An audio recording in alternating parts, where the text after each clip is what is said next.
Hola a tothom, benvinguts una setmana més al nostre repàs de l'actualitat de Nou Barris. Avui us portem notícies destacades en educació, mobilitat, cultura i memòria històrica. Preneu-vos un bon cafè i comencem! Comencem amb notícies al barri de Canyelles.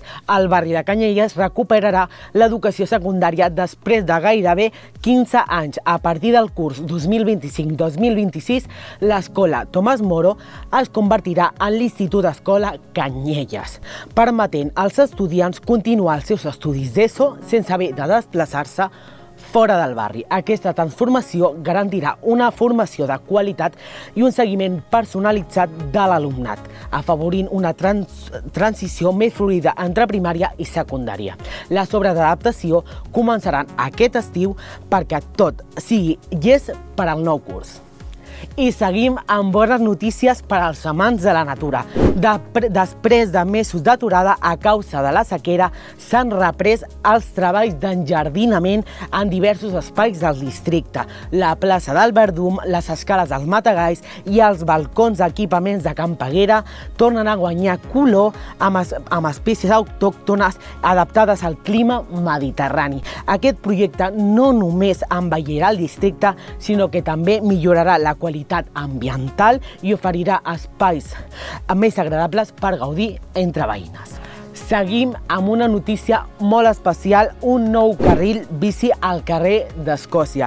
Nou Barris segueix apostant per la mobilitat sostenible. Aquesta setmana han començat les obres d'un carril bici de 700 metres al carrer d'Escòcia, un projecte financiat pels pressupostos participatius. Aquest nou tram connectarà amb altres vies ciclables, millorant l'accessibilitat entre Vila Piscina, Torre Llobeta, Porta i altres barris veïns com Sant Andreu i la Sagrera. Amb una inversió de 680.000 euros, es preveu que l'obra sigui enllestida en 3 mesos.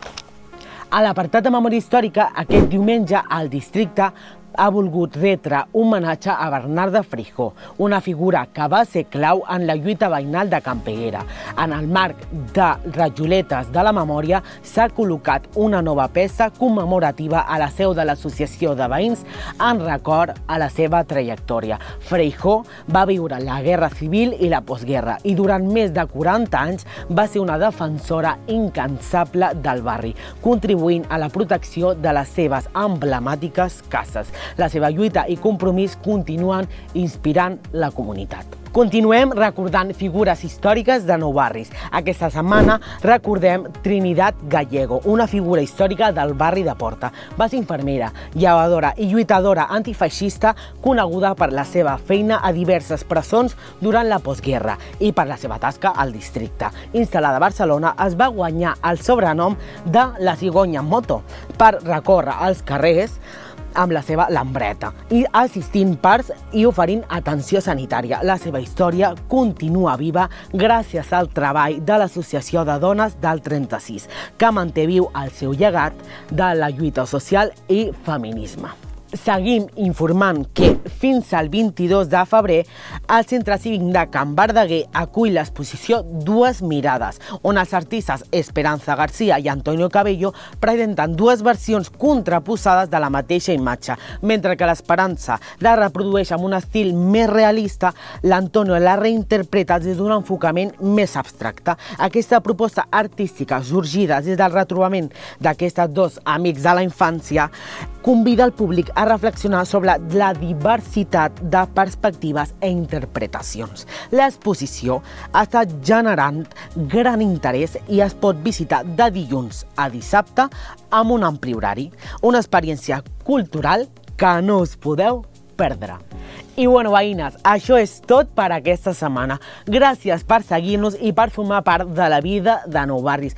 Recordeu cuidar els espais verds, preservar la memòria històrica i participar en la vida cultural del districte.